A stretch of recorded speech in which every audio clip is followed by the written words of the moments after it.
come a long way from where we began. Oh, I'll tell you all about it when I see you again. When I see you again.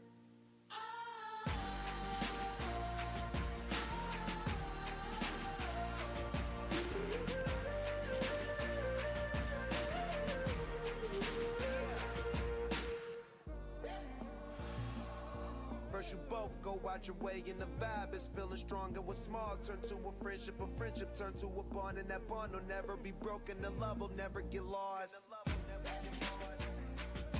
And when brotherhood come first, then the line will never be crossed. Established it on our own when that line had to be drawn, and that line is what we reach, so remember me when I'm gone. How can we not talk about family when family's all that we got? Everything I went through, you were standing there by my side, and now you gon' be with me for the last ride. Let the light guide your way. Yeah. Hold every memory as you go, and every road you take will always lead you home. Oh, it's been a long day without you, my friend, and I'll tell you all about it when I see you again. We've come a long way from where we began. Oh, I'll tell you all about it when I see you again. When I see you again.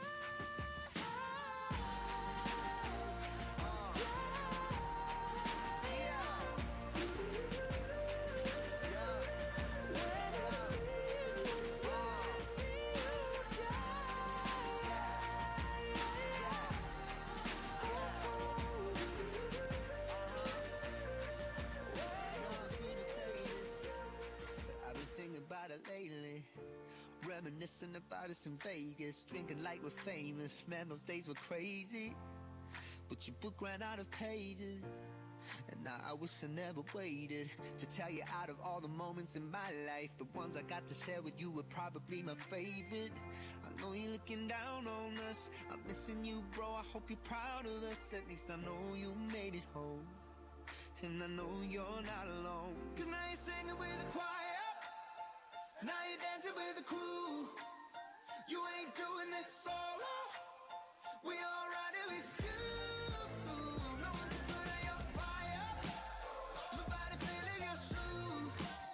'Cause now you're singing with the choir, we all riding with you.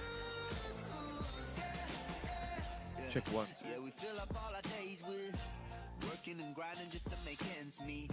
Too busy to call, we'll catch up next week, and then it gets to next week, and we say maybe next week. And then before you know, we are feeling old, asking ourselves, where did my friends go?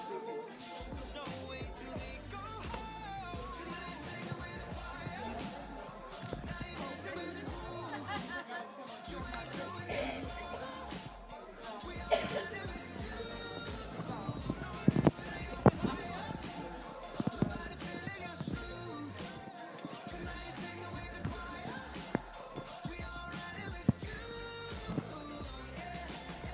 Someday I know, my friend, I'm gonna see you again, and when I do, you better have a part for me. You sing the melody and I take the harmony. 'Cause we ain't done making music yet, we got some more sound checks, and this time we're gonna have about 1,000,000 voices, singing, dancing, party in your mansion.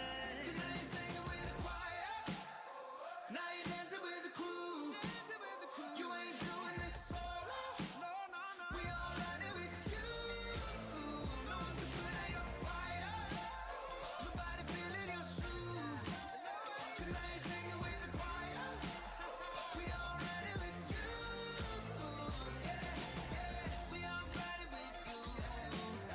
We all riding with you. We all riding with you. With you.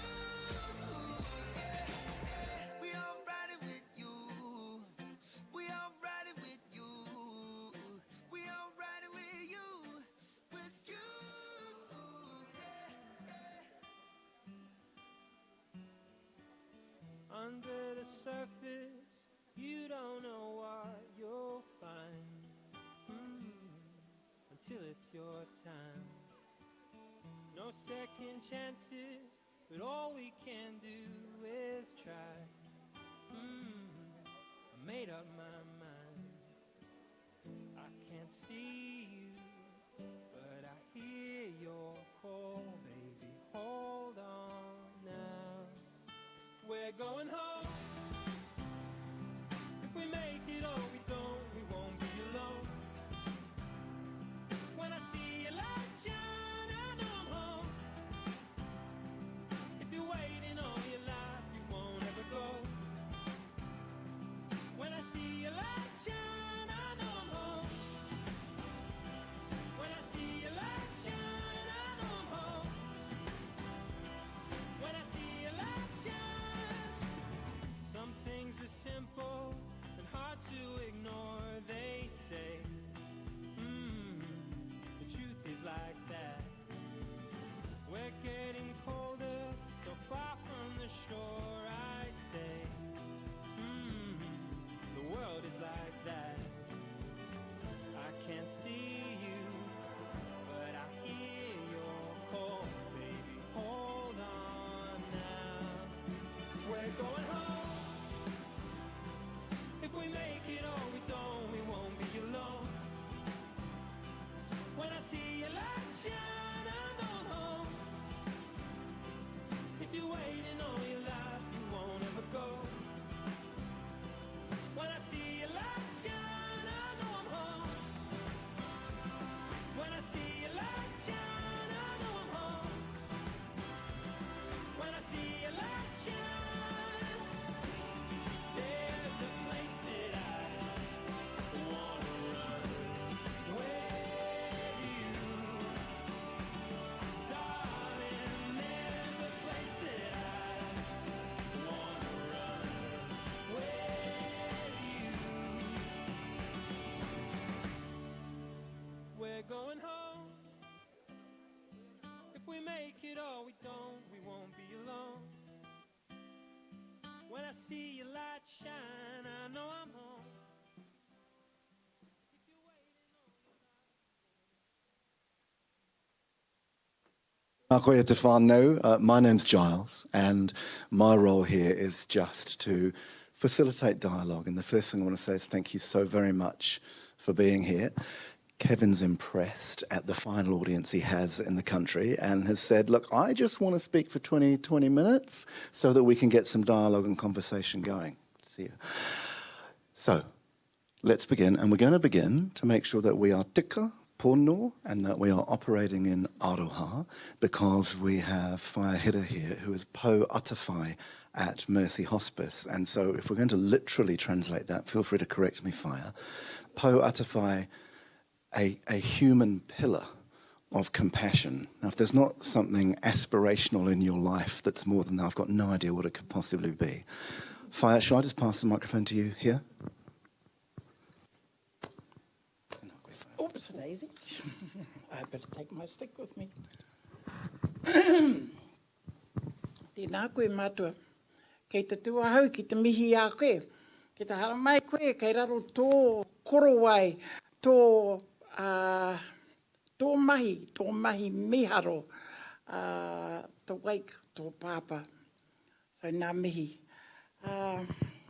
Tēnei wā, ka rongo ana te kōrero e pāna ki te hoa noho ana kei reira. Kare e home, e oriti tō mahi kia tātou te iwi Māori. A lot of similarities between your people and mine. And I married an Irishman, so I know you people are good lovers. Yes, I can say he's really done that too. E karakia mātou, tātou mo tēnei wā poto. E te atua, ka ingoi tēnei ki a koe. Ko koe te timatanga me te whakaote o nā mea kato. Horo ana te ana tika kei runga nā kōrero e puta mai I mua mātou tēnei ahi. Whakataungia tō wairua tapu, tō hirihiratanga Kei runga nā kōrero e pāna ki tēnei rangatira noho ana I mua mātou tēnei rā. Kei raro te maru o tātou āriki niu a ihu karaiti hoki tō mātou. Kai whakaora āmenei. Tēnā koe, Kevin. Kia ora whaia. So the acknowledgement of your work, the word miharo, it's like, apparently you're amazing, right, and the work that you do. So we're here at the end of a tour. Has it been a month, I think, that you've been travelling? Since March the 22nd, yeah, and 17 shows or chats, talks. Coming up the country to this climatic event. And there's an organisation that has funded Kevin. He's extraordinarily expensive, actually, to get here. He's not just the author of 2 books on so My Father's Wake and then also The 9 Rules to Conquer Death. He has an extensive multimedia career and acknowledgements in television production, film production, his life as a war journalist, for those of us who've already read My Father's Wake. And your workshops on narrative arcs as well. Perhaps we might even get to that in the dialogue time. He's brought here by an organisation, ANSPAM, the Australia-New Zealand Society of Palliative Medicine, and the chair is here. Where are you? Oh, there you are, Catherine.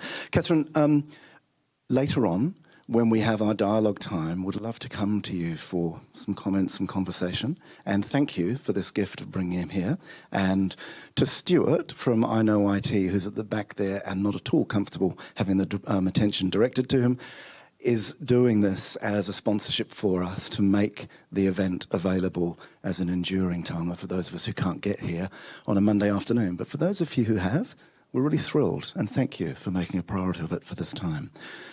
The person who decided that us having more of a dialogue session would be a good idea is now going to get us underway. Dr. Carol McCullum, Clinical Director of Mercy Hospice, and a very important person. Come on, Carol. You get away with murder, don't you, Giles? Tēnā koutou katoa. Thank you so much indeed for being here. I can just echo all my appreciation for everyone, for Kevin, for Giles, for yourselves as much as anything. I sometimes wonder why I'm here in more ways than one. And I should have been a bit suspicious when I was contacted on Christmas Eve, 24th of December last year, by my colleague and good friend Catherine de Souza, saying, "Oh, Carol, can you just arrange something in Auckland?" All right. So one thing led to another, and here I am. It's been very interesting getting here.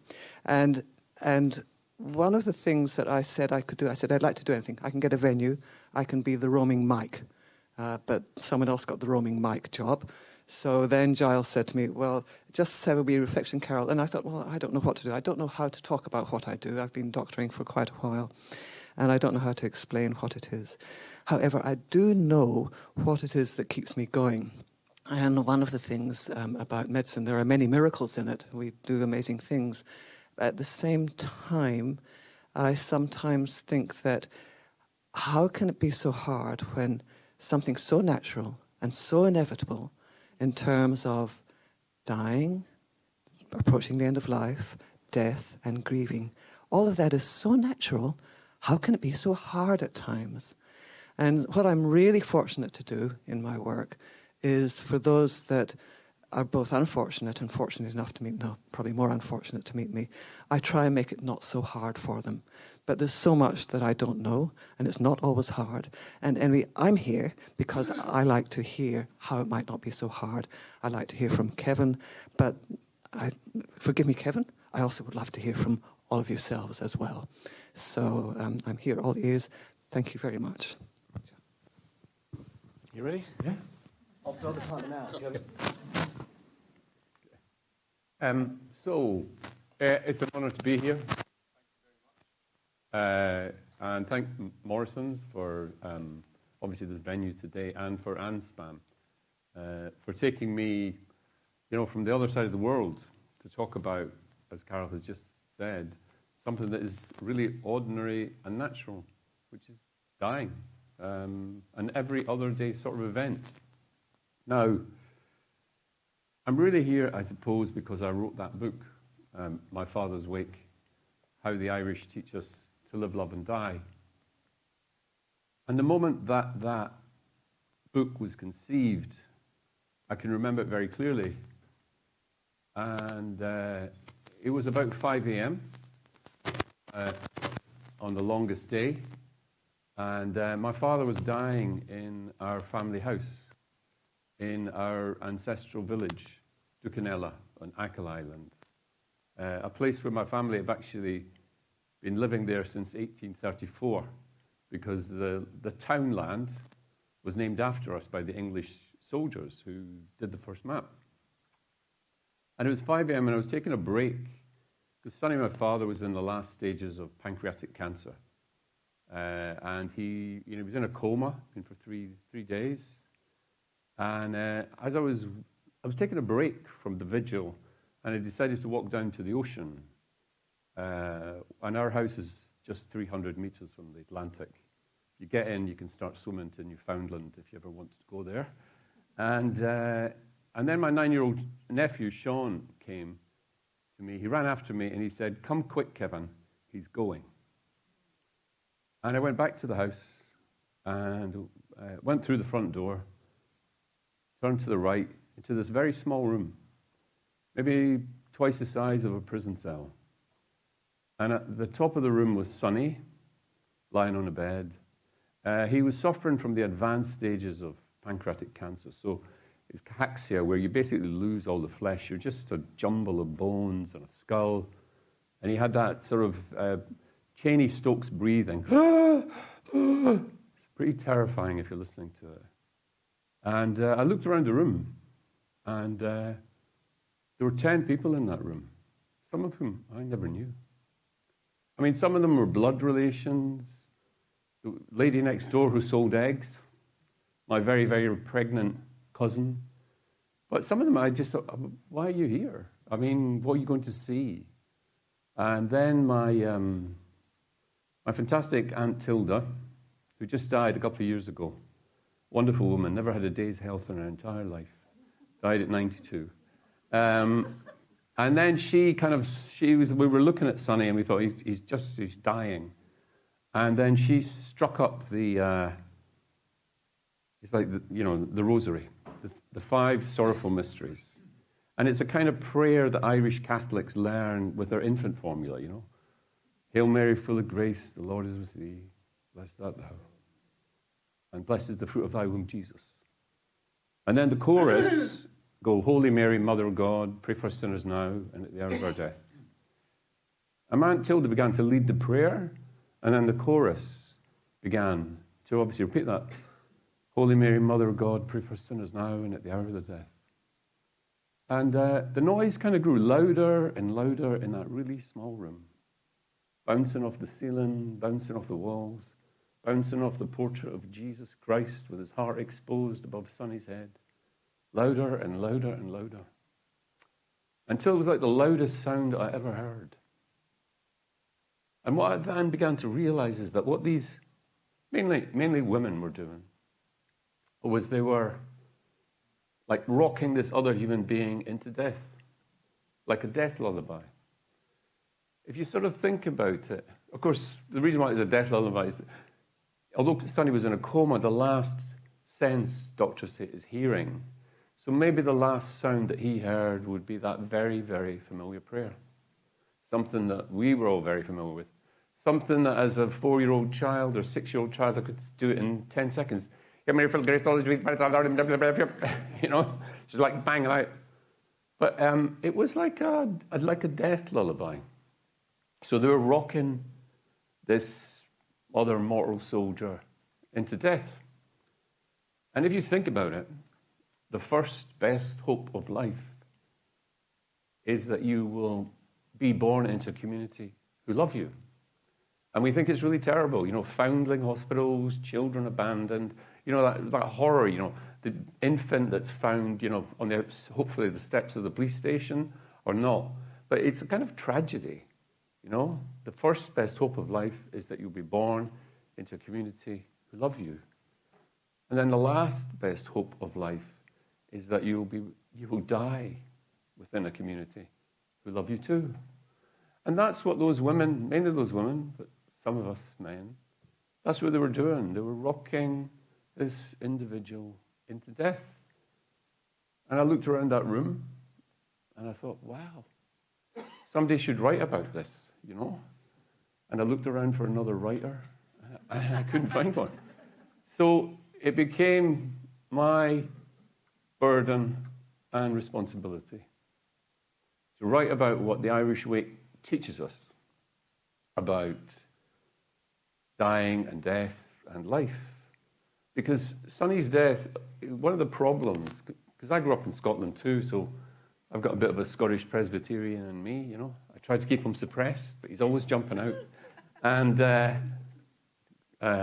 so I kind of, you'd almost want death to be more private, but this was a right within an Irish clan. This was far more public. This was not shaded. This was not turn down the curtains, lower your voice. There were like people who came to see Sonny as he was dying, or people in that room who we wouldn't be like your blood connection, but they were there participating in this, helping out, sharing the burden of this mortality and his loss. So I thought, yeah, we have to kind of understand what the wake teaches us about living and dying. Now, the first thing about an Irish wake, if you've not seen one and only see the movie version, you probably think it's just a few Irish drunks, you know, sipping Guinness in the pub, lamenting their dead Uncle Johnny, who they buried that afternoon. And obviously in England, when people talk about the wake, they talk about, you know, the drinks and the tea and the coffee, usually in the golf club, on the day of the funeral. That really drives me mad. But a wake has one simple, absolute defining factor, and that is a dead body. A dead one of us in the coffin in front of you. And what does that teach us about life? Well, that person in the coffin who was once one of us is like a book of life. It's a perfect mirror of who we are and where we will end up.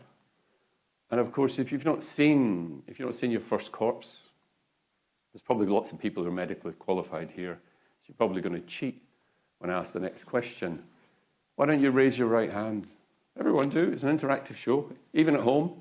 No, do raise your right hand. Everyone, up, up, up. And then count off the number of corpses that you have seen, touched, kissed, and embraced in your entire life. And will the count make it to the fingers of your left hand? And if it does, then you've got to be Irish somewhere.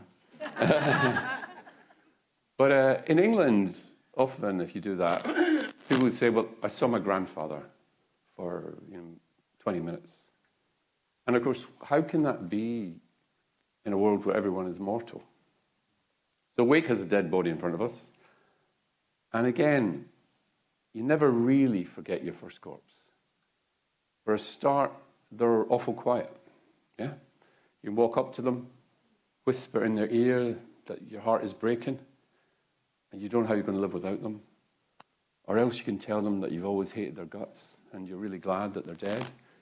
And they just lie there, mute, immune from the world and its myriad responsibilities. And here's another existential epiphany. The dead don't look well. As you are sitting here listening to me today, your heart is pumping blood round your body at 2 pounds per square inch of pressure. Do you want to have a listen? Ba-dum, ba-dum, ba-dum. That 2 pound of pressure makes all the difference. Live human beings are big, meaty, inflated balloons of tissue, sinew, blood. But when you cut the pump, the whole thing deflates to the floor like a rubber sack. Cheeks hollow out, finger turns sallow ivory on finger bone. You don't look well. All your rosy cheeks, they're gone. All the blood pools in the lower limbs. You look actually dead, in fact. And then there's the cold thing. Now that's a really big thing. Because the dead are cold like a stone in November cold. Cold like my dead brother Bernard. When I saw him when I was 20, and he was 28, he just died of chronic myeloid leukemia. And I saw him the next day in that funeral parlour. And he was dressed in his wedding suit. It's kind of ironic. And his hair was just growing back after the radiation treatment. And I reached out to kind of touch his hair, to stroke his hair. But when I touched him, it was like a scald.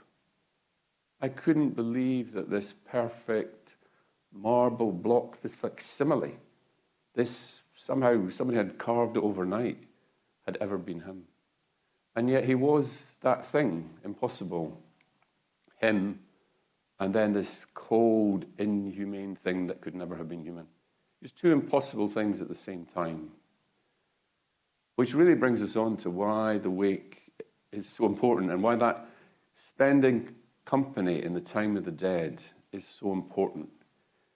Because it confronts you with this kind of the soul thing, the who, him, where have they gone, the great animating current of personality.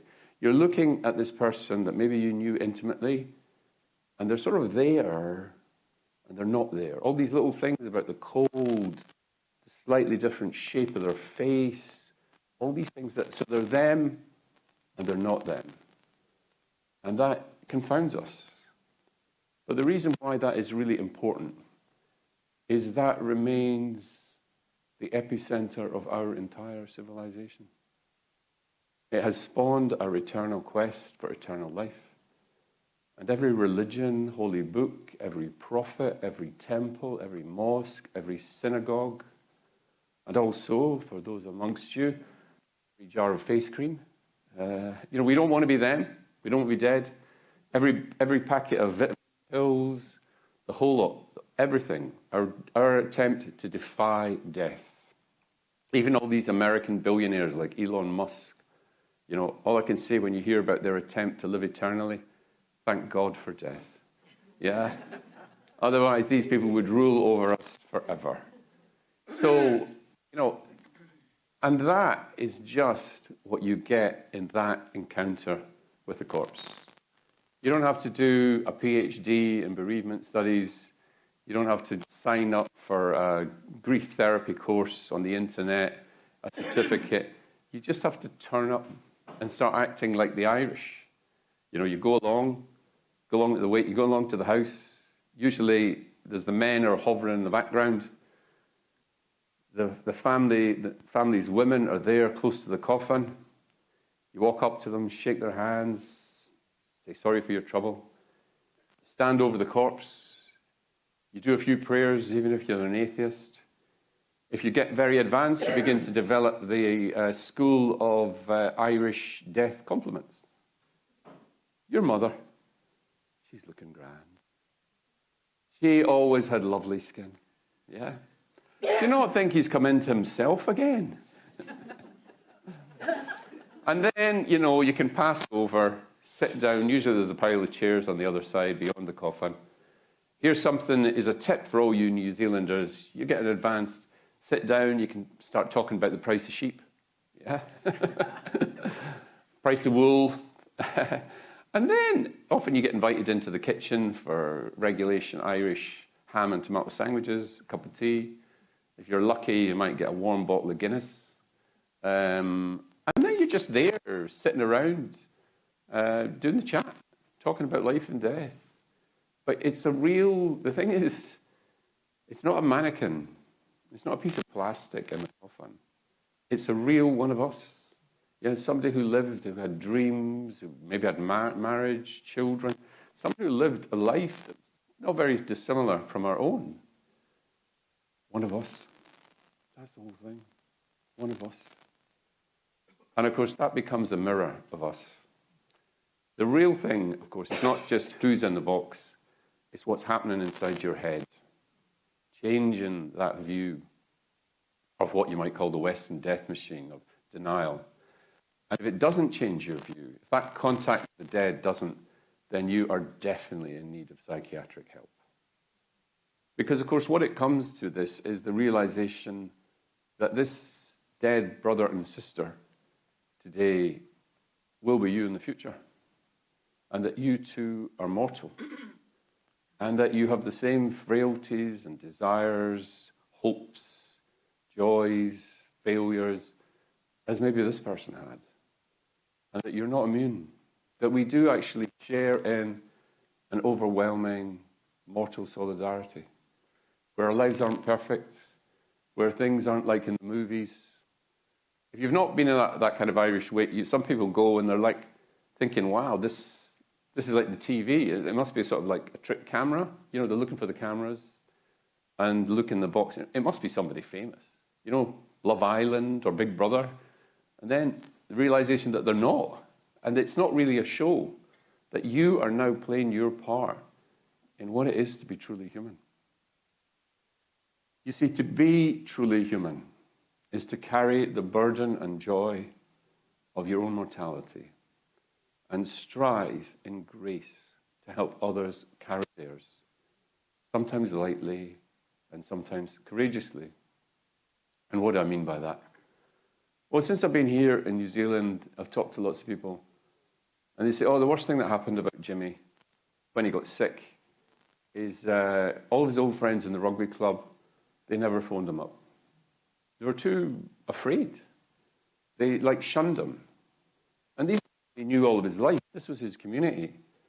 And maybe it's happened in your lives, and maybe not.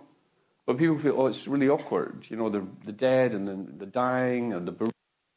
I just make them more sad. And sad is bad. Or if I phone up Jimmy, what will we talk about? His dying, and he's just going to cry down the phone, and that's terrible. So let's not talk to him. But when you're striving lightly and courageously to help other people carry the burden of their mortality, then that's when you do phone up Jimmy and you say, well, why not come round and we can watch the rugby together, you know, for an hour. It's not going to cost you the earth. Or that other little simple thing, when you hear that your old school friend's mother had died, the school friend who you maybe didn't speak to for the last 10 years, do you actually pick up that really powerful tool that you have in your pocket? It's called the mobile phone. And do you actually then phone the number? Steel yourself to phone the number and say, I'm just going to do this. And as opposed to the other way, which we think, they won't want to know, I'll just be bothering them, it won't work out, it'll just be wrong. What you do is you actually phone the number, maybe you'll get through, maybe you won't. But if you don't get through, you can leave a message. And if you do get to talk to them, the one thing I guarantee is you are not going to make them more sad. Because they are sad already. So you're not contributing to the world's sadness. You are contributing to the world's graciousness. If you sort of think about it, if some human being, something was wrong with them, would you lock them in a cell for 3 months, turn down the lights, pull the curtains across, and hope that they're going to get better by themselves? Which is what we kind of do with the dying and with the bereaved. It's really awkward. Oddly, the Irish do exactly the opposite. If you're in the supermarket and you lost your mother 3 months ago, you're just over the yogurt pots, they'll chase you down the aisle to shake your hand and say, I'm sorry for your trouble. They are under a social obligation to reach out and physically touch you. And it's actually to physically touch you. And it may sound like a cliche, I'm sorry for your loss, I'm sorry for your trouble. They're also sending a little hidden message, which is, they're dead, and I know they're dead, and you know they're dead. Which is a great counter to what you call the year of magical thinking, where it's a very common grief reaction, where you've lost someone, and you think, well, once we get through the funeral and everything will go back to normal. This American writer, Joan Didion, she literally writes a book called The Year of Magical Thinking. Her husband, John, is dead. They're in their New York, Manhattan apartment. 5 months afterwards, and she opens the wardrobe and looks down, and there's John's shoes, which, of course, he's going to need, isn't he? Well, he is going to need them if you think he's going to walk through the door, except he's dead, and he's never going to walk through. But she cannot bring herself to get rid of the shoes. But if people have actually touched your hand 400 times and said that little muscle memory, they're dead, they're dead, they're dead, it's much harder. That's 20 minutes here. Time is going. So I'm going to end with a little Irish bardic poem in praise of wakes and in praise of my mother's island, Achill Island. Now, I don't know if you've heard Irish bardic poetry. It's a really old art form. It's such an old Irish art form that in January 1603, the old Queen Elizabeth I gave an edict to her governor Mountjoy that every Irish bard, rhymer and harpist should be hunted down, their instruments destroyed, and all of them hanged from the nearest tree. It didn't do the old queen much good because she herself died in April of 1603, 3 months later, and a few Irish bards and harpers survived, and the tradition still goes on. But this is a new Irish bardic poem called If I Could Sing, and it's in praise of wakes. Now, someone said to me, what's the difference between poetry and Irish bardic poetry? Well, I would say, what's the difference between colour TV and surround sound and your old 12-inch black and white set? But I'll leave you to judge. If I could sing, I would not sing of the fallen city of Ilias and glories gone, or Hector's blood dried and stained in sand beneath that wretched Scaean gate, nor all the ravaged Briseus and the loss. No, if I could sing, I would sing of my mother's island, far out to the west, rising, sea-plucked, spray-lashed, a citadel of stone, walled deep in the blue ocean. Another Troy, an Irish Troy, closer to the sinking sun, unconquered. I would sing of green mountain, stone and cliff, salt grasses, sacred rowan trees, wandering bands of fattening white-wooled sheep, and the sound of surf running river in the air, and the last roads of a continent draining to water. If you could hear this song, you too would listen in rapture to the Imrokincha, keening woman, crying out, heart-struck still for Hector and his children, sundered in the same grieving that the living and the dying must commingle in the sickening, the dying and the grave. Ancient and new and eternal chorus, mourners, keeners, pilgrims at the wake, bound to in sure belief that in this unselfish giving to the dead, that newborn sons and daughters will spring from the pulsating wombs of the lamenting living.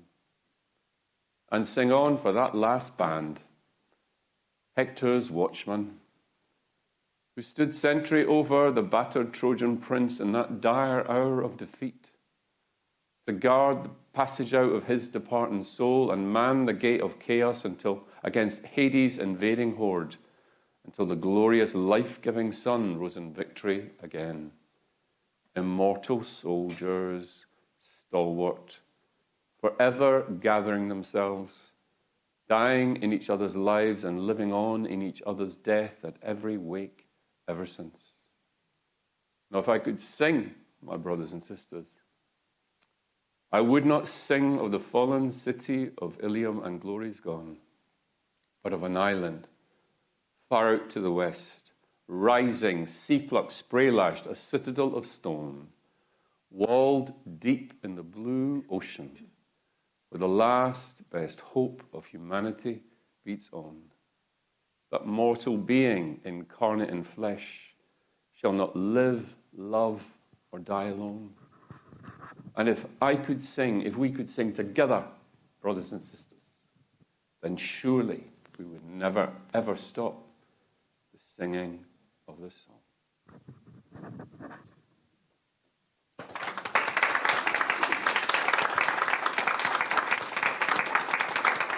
Thank you. Thank you. Thank you, Kevin. Here's what we're going to do from here. There's an opportunity to converse, make a comment, a question, a query here in the room. For those of you who are online, if you use the YouTube chat function, then David will be taking your comments within there and carry those forward. And there's a couple of people who had comments to make, so keen to hear those in just a tick. Dean will come to you about flinching from... Don't roll your eyes and pretend you didn't want to have that comment,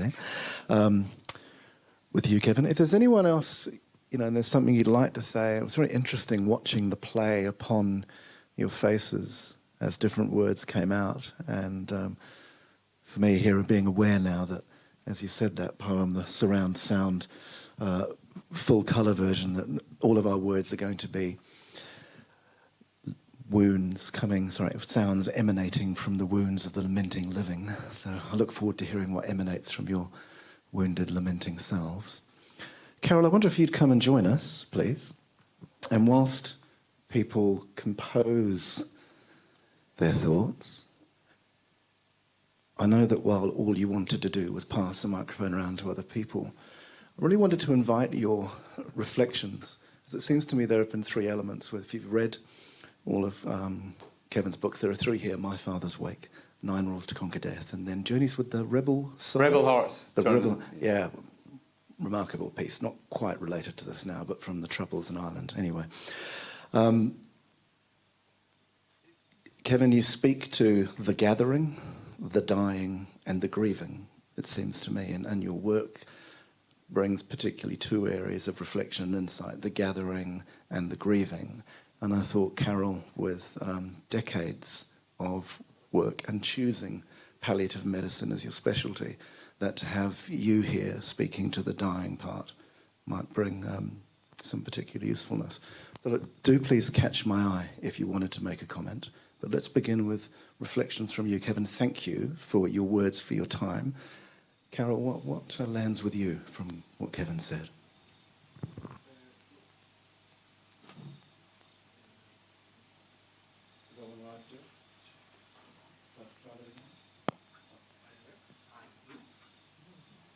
We'll just swap mics. That one. Thank you very much, Giles. Thank you very much, Kevin. There are many things that go through my mind, and I think when I talked about why I do the work, which is something so inevitable, so certain, doesn't need to be so hard. And I think the bit I missed was that doctors can do a lot, but they can't do it all. And this is the bit that we're actually talking about, which is why we're here. With the dying, there's a lot goes on, not just for the person, but for the people who are closest to that person. And one of the things that goes through my mind is that at all stages, you were talking about, I see it as all stages, not just at the time of death or after death, the sharing of the burden and what that does. I say that because I too am from Scotland. I know the Presbyterian way very well. Stifaperlu, to a distance. Outside the church, there's a whole line of people that's really, you don't talk about it much. And the sharing the burden is something that my upbringing didn't do. Can you talk a bit about what you mean by that a bit more? Yeah. Well, first of all, since the role of a certain kind of maturity in the room, probably the first and most important lesson that the Irish Wake teaches you is you need to teach your children how to die. And so we basically have to involve children much earlier. We think we want to shield children from death, but the Irish do the opposite. They take children to funerals. You know, you're 4-year-old and you can see the sort of dead granddad in the box.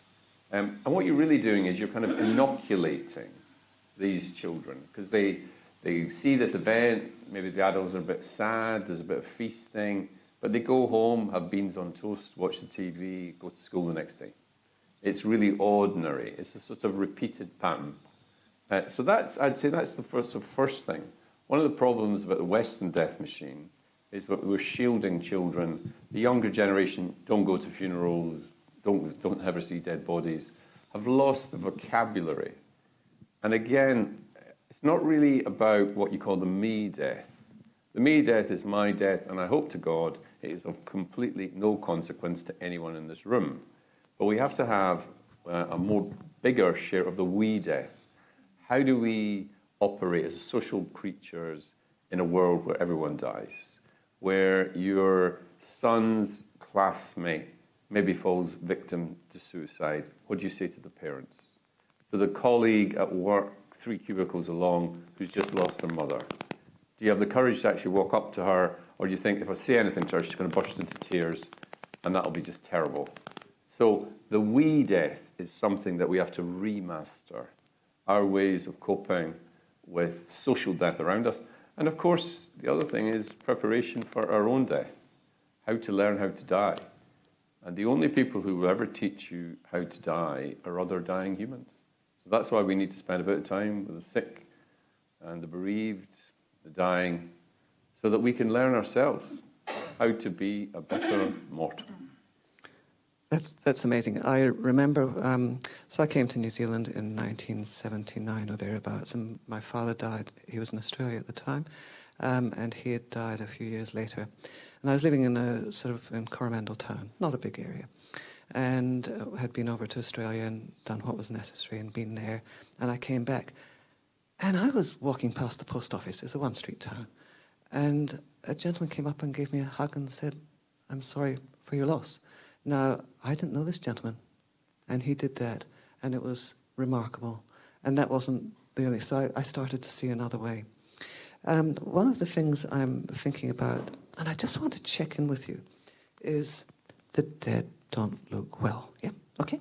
All right. Now, I know that the body has changes, as we approach death and once death happens, and I think my funeral director colleagues and other people know more about how the body is afterwards.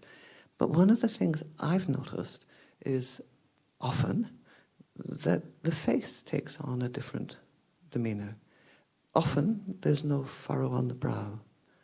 I've seen, I will see someone and someone can say, they do look peaceful. and something seems to emanate from them. So I agree that the body looks different. And the cold can be quite a shock if you're not ready for it. And I just wonder, have you had that experience? So someone on the island fell victim to kind of suicide, and this was a couple of years ago. And rather amazingly, they'd sort of taken their own life on a Tuesday evening about 9 o'clock. And then the family decided to have a full wake, which began at 7 o'clock on the Wednesday night. And I went to see Vincent. I was one of the first people to go to the wake because I'd known him. And it was one of these strange ones where maybe it was that it was so immediate. I think it's very brave of that family. You think they don't have any shame. They did absolutely sort of full wake. These are very, very difficult. They're very, very difficult deaths. People will be saying, "Oh, your grandfather, he committed suicide." In years to come, grandchildren aren't even born. So this is an incredibly difficult experience, and his children were 18, 20, 21. But they had this full wake, sort of in full view. Now, I must say, looking at Vincent, I thought, Jesus, you're a really fine-looking corpse. He looked like he was asleep. Now, he over 2 or 3 days, he did change. But you felt that you could walk up to him and shake him into life. Mm-hmm. So yeah, I mean, of course there are these physiological changes, the draining of the blood, tightening, lips, etc. So again, it's part of the shock that they're like us, and then they're imperceptibly they're not like us. And obviously the cold is one of the big things. But of course that is a mirror. They are a perfect mirror of who we are and who we will become, and what we will not escape. Yes, I do think it takes a while to understand. It takes a while to understand what has happened and when it happens. I've got one observation, I've got 2 observations, and then I'll stop hogging this, all right? And then it's over to everyone else. Okay, get ready. My observation, and I really liked what you said, is when we ring up someone who is in their, say, their last days of life, and or we hold back, and you say, we're not adding to the world's sadness. Instead, we're adding to the world's graciousness. That is... That, you see, I've just lost words for it. Okay, so I can't describe that. And I just really think that goes a long, long way. And it's also contagious. If it happens for us, then we will pass it on to others. And my last is that I know that there's lots of things doctors can't do. And I think what happens at the time of death, there are so many similarities with what happens at the time of birth. I've been so fortunate and privileged to be at both, and I never lose the wonderment of it. And it seems to take us into the realm beyond words. So you've described, Kevin, the keening. That's beyond words. It's something different. The karanga in Te Amari is the same. It is beyond words. It comes from somewhere else. And the other thing which is beyond words, because that's the realm we get into, is that palm to palm, that touching, that hug, and that's actually where I think it takes us. So I just want to thank you very much, and I'm now going to give the mic back to Giles. You're going to stay there with the mic in case you need it. Am I? Gosh, he's bossy. Can we get a microphone to Dean in the blue at the back? Oh, sorry, Candy. I want to get this conversation with Dean and then straight to you. Thank you, Candy. I know you've got to go. Dean, did you want to make your comment about Flinch? And do talk into the microphone for people who are online, Sure. please, for them to hear. Thank Sure. you. Thanks, Kevin. I remember being in a service and hearing that biblical quote that love is never selfish or keeps track, is always gentle and kind. Love is never rude. And the guy I was sitting next to said, sometimes it is, rude. And it reminded me of when I was a kid, my parents would say to me, don't stare, it's rude. And your comment about not flinching, Kevin, in the interview on the radio a while back, was the bit that resonated. To make eye contact with death and stare and say the unsayable and directly approach the fact, that cold, rude fact of death is so important. And I love the way that as an undertaker I can go into a room and talk about it, because that's what we're there for. I can't commend it highly enough. So thank you for your rude words. Okay, thank you. Well, it reminds me of what happened with my father, Sonny, and he had this close friend who's dead, Mikey Dan Gallagher. And Mikey came to see Sonny quite early in the morning, and he was dressed in his whole kind of shepherd, he was out for the field with his wellies and his kind of work gear. And he came into the room where Sonny was, and Sonny was in the coma, and I was standing next to Sonny. And Mikey said, Jesus, that man would be better off dead. And you sort of think, how could you say that? But actually, it was a really honest comment. Sonny would have been better off dead. He was in the end. And it was actually, to echo what you were saying, the speaker, that it's an act of compassion to say things out loud, not be afraid to say them, don't flinch away from it. Another occasion, the local priest came in, and how can I say, Sonny was very emaciated, and this priest was of a kind of Friar Tuck-like disposition, and he said, there's a few hours left in him yet. And it was true. Candy. Kia ora, Kevin. Tēnā koutou katoa. Aku mihi te tuatahi ki te whaia mō te karakia. Tēnā koe whaia. My question is, I'm a very literal person. Why is it called a wake? A wake. The honest answer is, I don't know. What you do is that you do spend time in the company of the dead, and then for really old spiritual beliefs. And I don't know much about the Maori Tangi, but obviously I understand that people do for 3 days.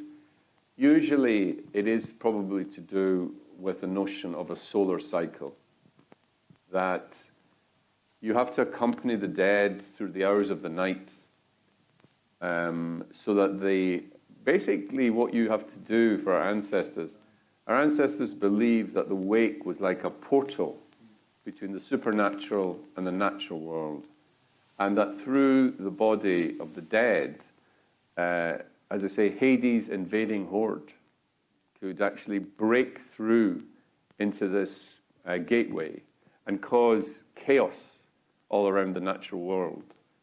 And so what we do as mortals is we stand guard with the body to make sure that they can obviously transit through that gateway into the supernatural world forever.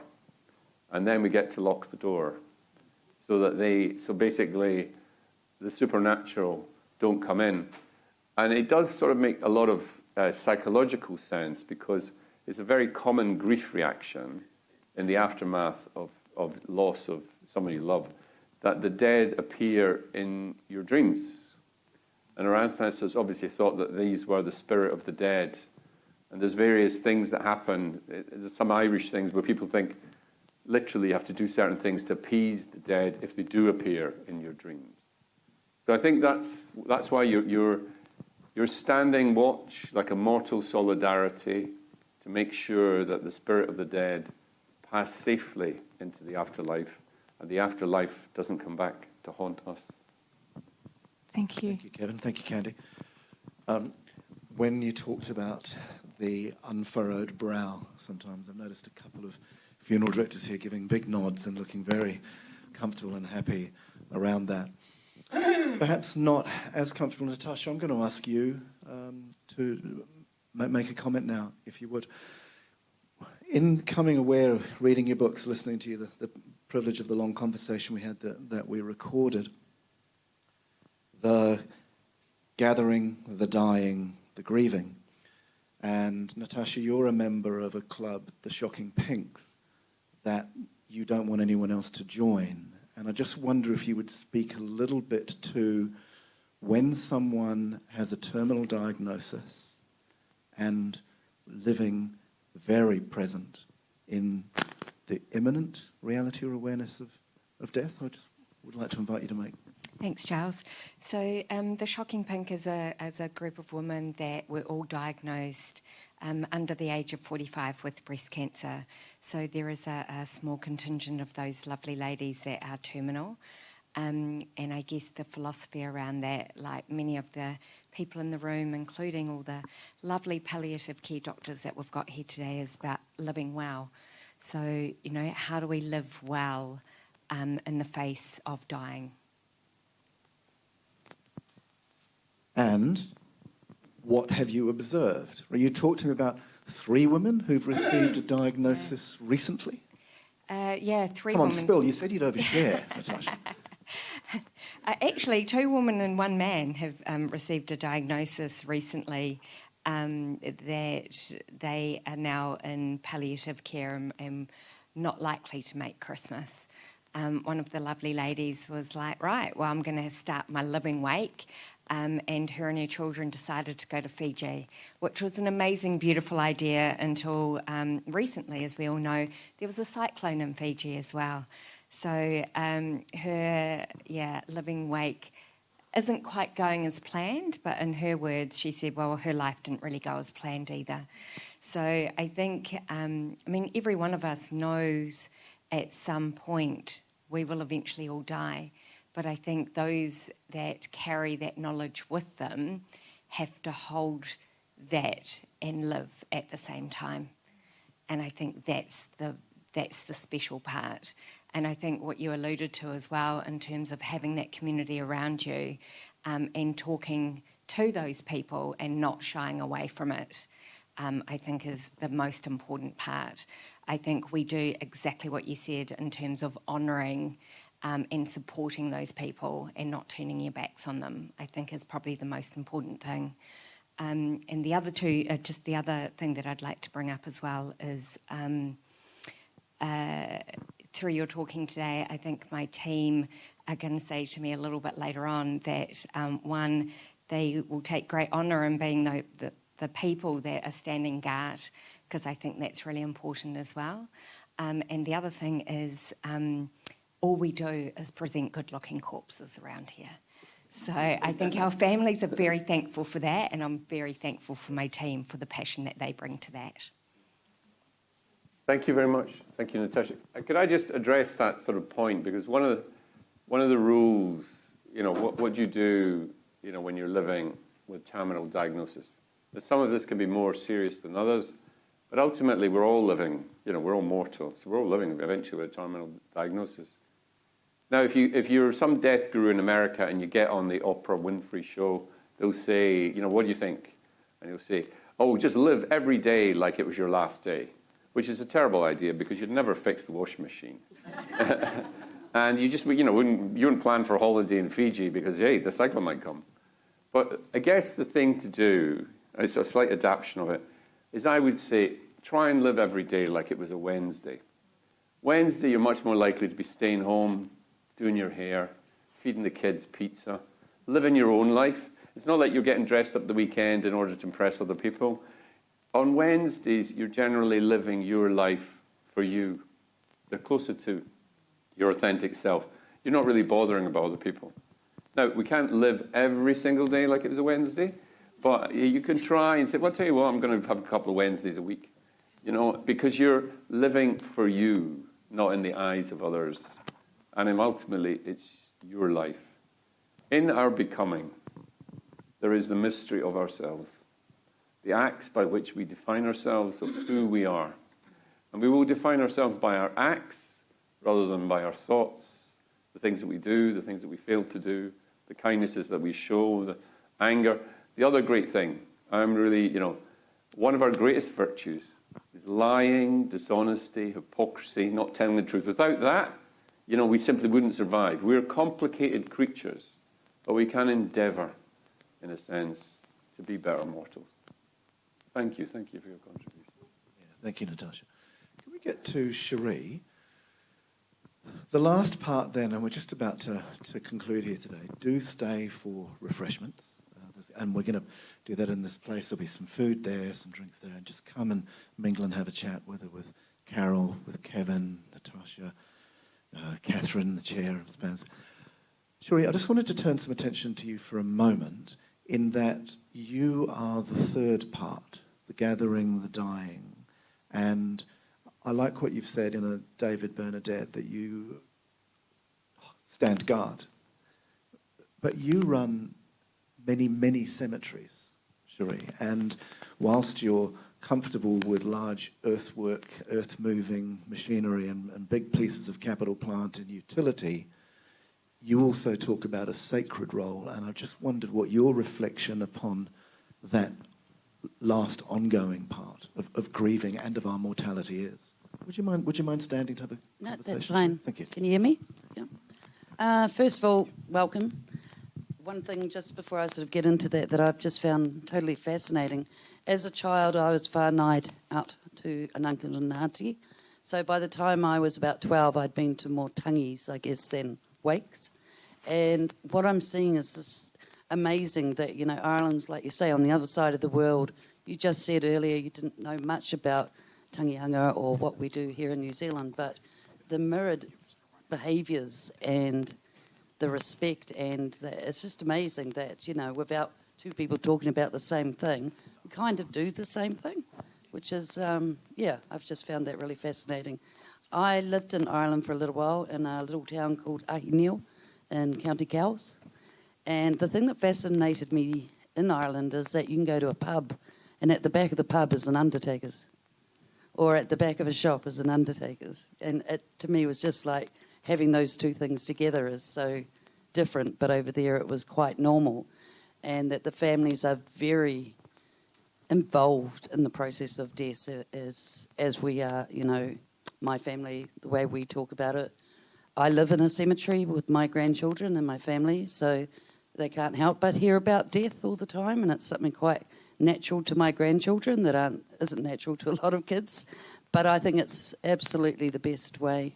But getting back to what I do, so yes, I manage Auckland cemeteries, and what we see is we are the guardians of the dead. So our relationship starts with the deceased and with the family after the funeral, after everyone's gone home, after you become, in some circumstances, just a bit of a statistic of, you've passed in an accident or something. So we really do feel honoured to be looking after the deceased. They can't speak, so we speak for them. And it is the most precious job. Yes, the boys love to play on big diggers and all the rest of it, but that's what we're all there for, and we get to have that relationship with those families. They, a lot do start off really hurt, grumpy, don't want to talk. So you learn to read people, and then after time, they start to talk to you. You hear stories, which you're privileged to hear about somebody that's now gone. And, so that's how we see ourselves, as protectors of the dead. Yeah, I mean, what's interesting about graveyards is that they're often a locus for where we put our grief, that we go to this specific place. If you were on the road in AD, let's say AD 30, and you're entering the ancient Roman city of Londinium, what you would find is that all around the city, as you approach the roads up to Cumsark, you would see lots of funeral pyres. And for the first 100 years that the Romans were in Britain, they cremated their dead. But a bit like the Japanese, you don't cremate everything, there's sort of bones. And so when you go to the Museum of London, you'll find that although they cremated, they also kept the large bones. And sometimes you can see these bones in glass jars, Roman glass jars, which are incredibly expensive. And so there was also a sort of physical place where you went to kind of commune with the dead. And obviously we see that in lots of different religions, ancestors, a place that you go. I think that is really psychologically important. I think that one of the problems about sort of cremation, which is very, very popular in the UK, even 22% of all deaths now are direct cremations. We're literally taken out of the hospital, ferried off in a van somewhere to some unknown crematorium, and then returned back. You kind of disappear. You have to, psychologically, we want to have a place that we can go and feel that the spirit of the dead person is close, a physical location. And that, I think, is that's why cemeteries fit this psychological need. Because if you don't have anywhere, if Uncle Johnny's, a couple of times with relatives, they wanted to be sent out on an outgoing Thames tide off Battersea Bridge, which really consisted of an incoming, splurge on our face. But there's nowhere to go. They've kind of gone forever. Now, obviously you can do that, they're still dead.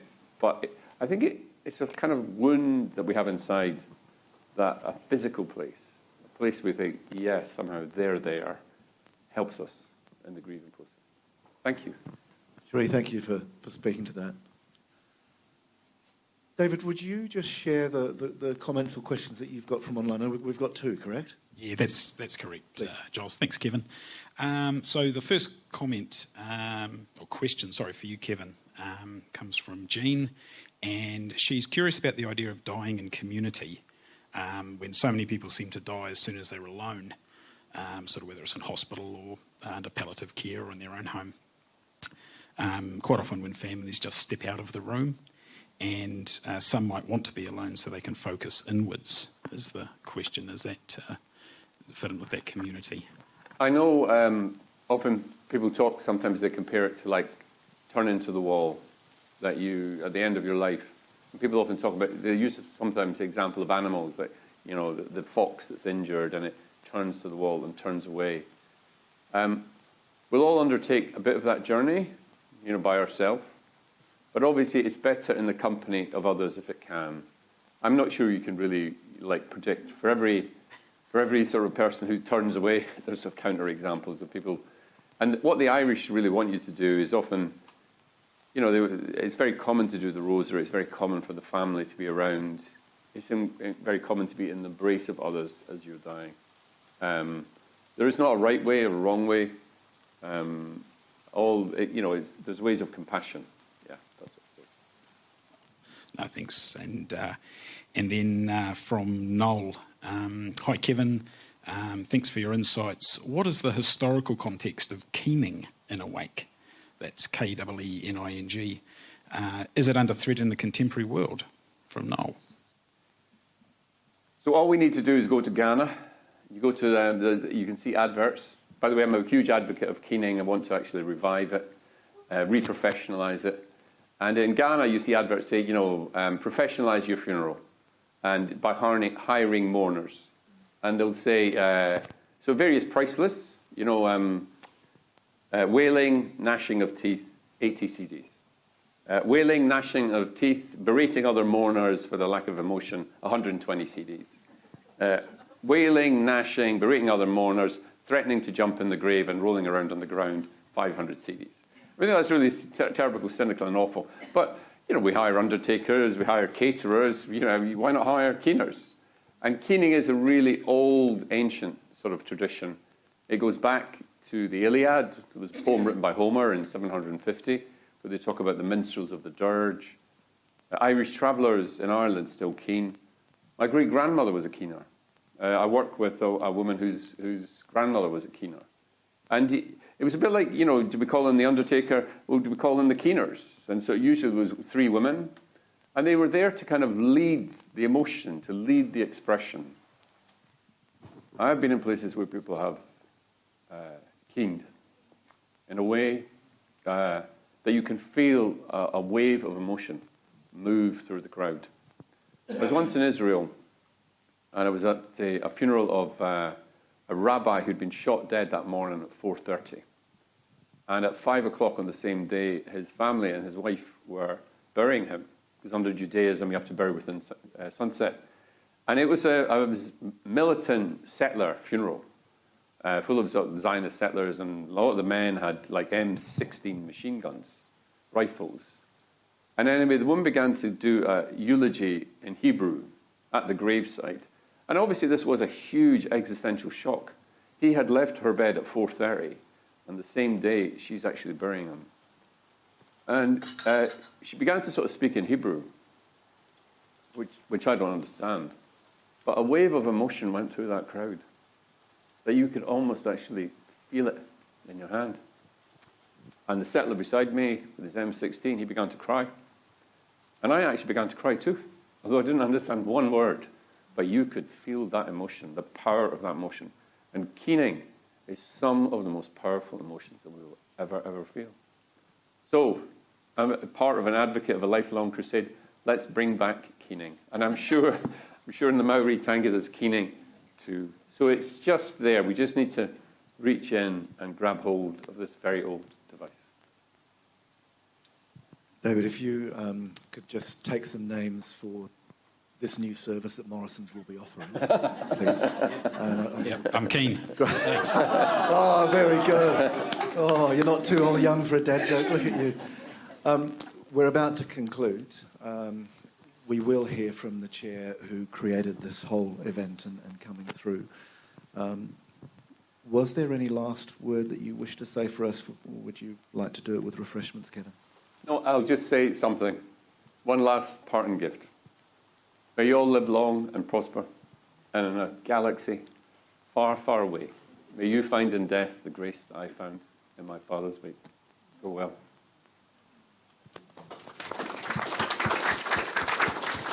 Madam Chair, please.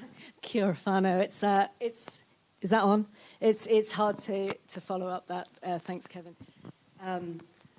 Wow, it's been amazing the last 3.5 weeks. When I invited Kevin to come to New Zealand, I did not know how phenomenal he would be. I think so I'm British, you can probably tell from my accent, but when I arrived here in Timaru, I'm a palliative care consultant in Timaru, 8 years ago, it became very clear very quickly that we had forgotten the skills of looking after people who were dying in my community. There were 99-year-olds who were expected to be dying, wrenched out of their homes and dying in trolleys in ED in the middle of the night. And it was terribly painful to see that happening.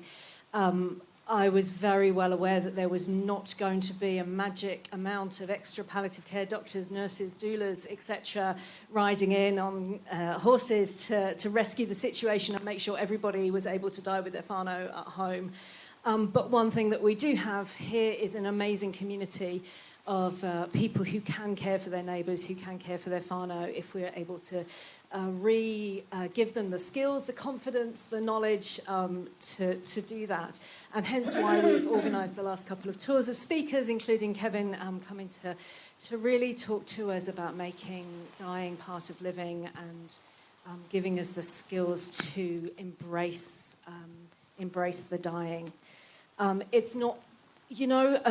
when you train as a palliative care doctor, you think you're going to be all about giving medicines, but actually what we do, me and Carol and the rest of you who work in palliative care, is sometimes pretty simple stuff. And what on earth was I going to learn from Kevin coming here? I mean, I'm an expert in death, right? That's what we do, hey, Carol? And I hadn't read his book before he came. And then I met Kevin and I heard his talk and I was like, oh my God, I have learned so much. And I have read the book and it was amazing and I cried. So I would highly recommend it if you've not read it. And I found that the following weekend, I wasn't on call, but people have my phone number, and I got called out to a sudden death of somebody who was ill, but sudden death, dying at home. And I was able to be with the family and help them wash the body and lay them out and do the karakia and ask the kaumatua to come and have a flax coffin woven for him that next day. And I thank Kevin for it because I don't think I would have had the confidence to do it, even though I am supposed to be an expert in death. So kia ora, Kevin. Thank you for all of your time, and kia ora everybody here that's organised it. Kia ora. Thank you for the gift that he has been. He karakia whakamutunga nai nei, whaia? Me waiata. O me waiata. Me waiata tātou. Hey, Kevin, I'm a kaikaranga. Oh. I'm a kaikaranga, and I've been doing it for a number of years now. And one of the things that we know as a kaikaranga is that it's so important to be here, to reach there and back again. And it becomes an art. The more you do it, the more you understand it. And it's such a privilege to be able to, it's what we call, you pass through the eye of the needle but once. And when you're able to use your voice and to be able to reach there and back again, or bounce off the rivers, or bounce off the oceans, or bounce off the maungas, of the many mountains, or bounce off all the maraes. You hit one marae, and you might finish up at Te Aupori, which is right up the other side of 90 Mile Beach. So there are a lot of similarities between Te Ao Māori and you Irish people. Like I said, I married one, and you people are good lovers. Thanks for sharing.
ngā tātou te whānau. Join us, please, for some refreshments. Thank you so much for today. And for those of you online, if there are any comments or questions to make them in the chat, and we will follow up. Thank you so much. E te whānau, te mā mai tātou katoa.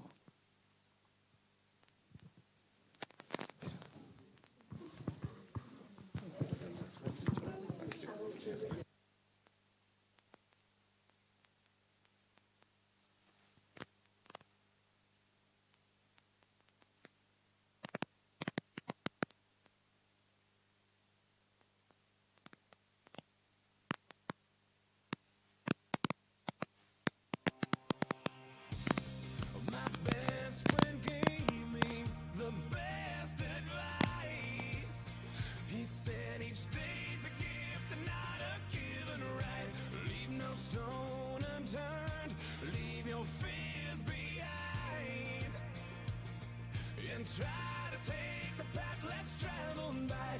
That first step you take is the longest ride. If today was your last day and tomorrow was too late, could you say goodbye yesterday? Or would you live each moment like your last? Leave old pictures in the past. Donate every dime you have. If today was your last day,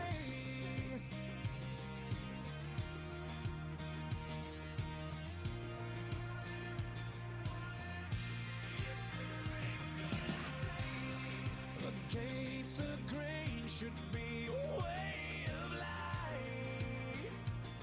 What's worth the prize is always worth the fight. Every second counts, 'cause there's no second try. So live like you've never lived twice.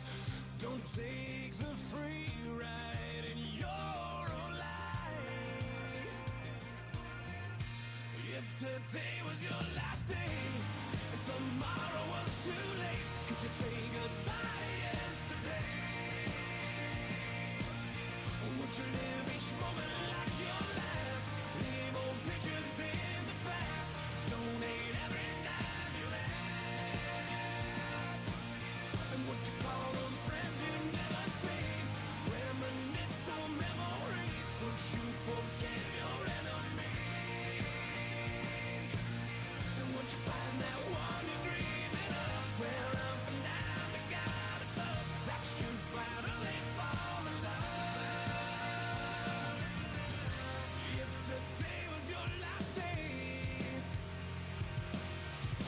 if today was your last day, would you make your mark by mending a broken heart? You know it's never too late to shoot for the stars, regardless of who you are. So do whatever it takes, 'cause you can't rewind a moment in this life. Let nothing stand in your way, 'cause the hands of time are never on your side. If today was your last day and tomorrow was too late, could you say goodbye to yesterday? Or would you live each moment like your last? Leave old pictures in the past. Donate every dime you had. And what you call those friends you never see. Reminisce on memories. Would you forgive your enemies?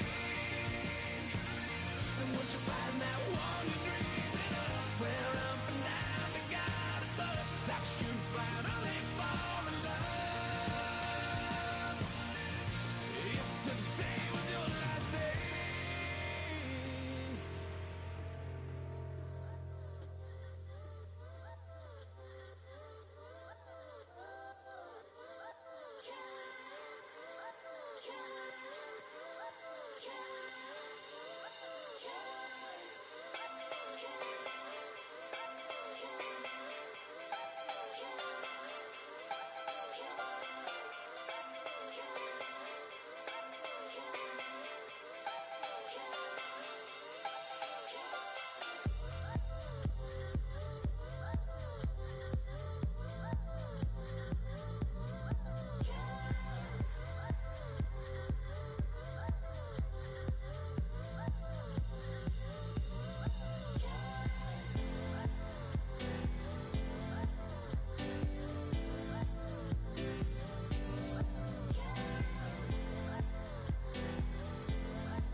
so right. As long as I got you, baby. Clap your hands, you're so right. Clap your hands, you're so right. Clap your hands, you're so right. As long as I got you.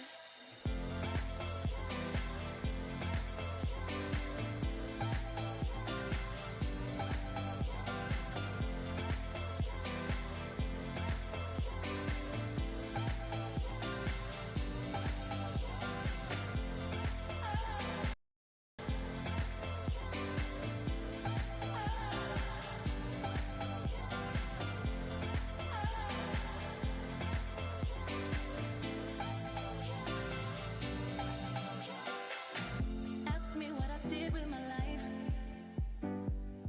I spent it with you. If I lose my fame and fortune, really don't matter. As long as I got you, baby. Clap your hands, you're so right. Clap your hands, you're so right. Clap your hands, you're so right. As long as I got you, baby. Clap your hands, you're so right. Clap your hands, you're so right. Clap your hands, you're so right. As long as I got you.